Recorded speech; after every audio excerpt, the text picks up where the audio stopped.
I would like to make a statement in my capacity as the representative of India. I join others in thanking the Secretary General for his comprehensive briefing and insights into the issue. I welcome the participation of the permanent representative of Ethiopia in today's meeting. Let me begin by strongly condemning the terrorist attack in Kabul today. We extend our heartfelt condolences to the families of the victims of this terrorist attack. Today's attacks reinforce the need for the world to stand unitedly against terrorism and all those who provide sanctuaries to terrorists.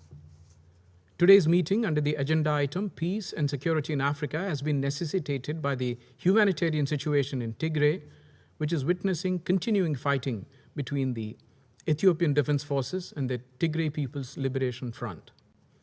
In recent weeks, the conflict has intensified and now been spread by one side, TPLF, to the neighboring regions of Amhara and Afar. The conflict is having a severe impact on the civilian population, particularly women, children, and the elderly, and has resulted in the killing of innocent civilians, human rights violations, and use of child soldiers. The unilateral ceasefire announced by the government of Ethiopia in June 2021 was an important step aimed at improving the worsening humanitarian situation. Unfortunately, the opportunity provided by the ceasefire seems not to have been grasped, with the continuing aggression and belligerence of one side and spread of fighting beyond Tigray region.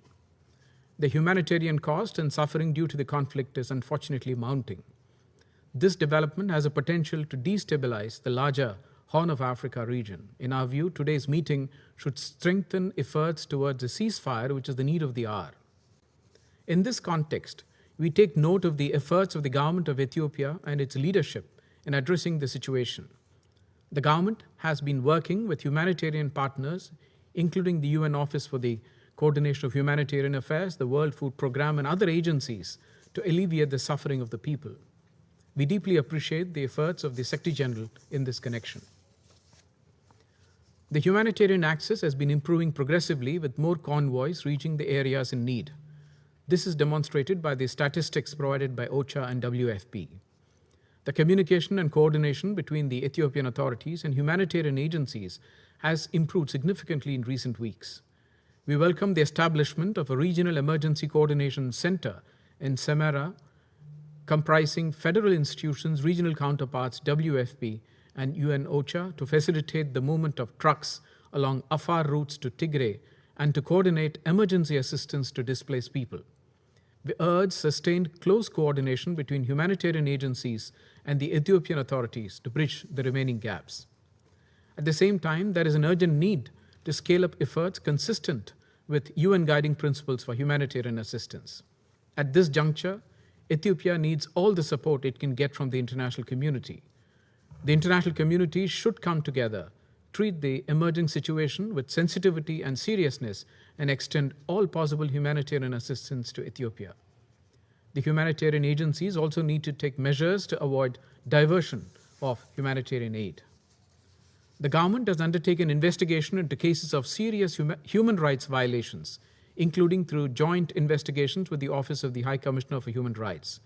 We strongly denounce and condemn all atrocities committed by armed groups against civilians, including children. Those responsible for human rights violations and sexual violence perpetrated in Tigray should be prosecuted.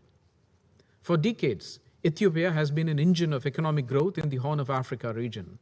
Today, Ethiopia needs support from the international community, including from the African Union and the United Nations, to address issues related to the conflict.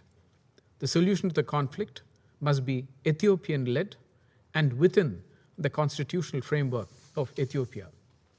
India continues to underscore the importance of mutual trust, engagement, dialogue, and reconciliation for lasting peace and stability. India reiterates its strong commitment to the unity, sovereignty, independence, and territorial integrity of Ethiopia. I thank you. I resume my function as President of the Council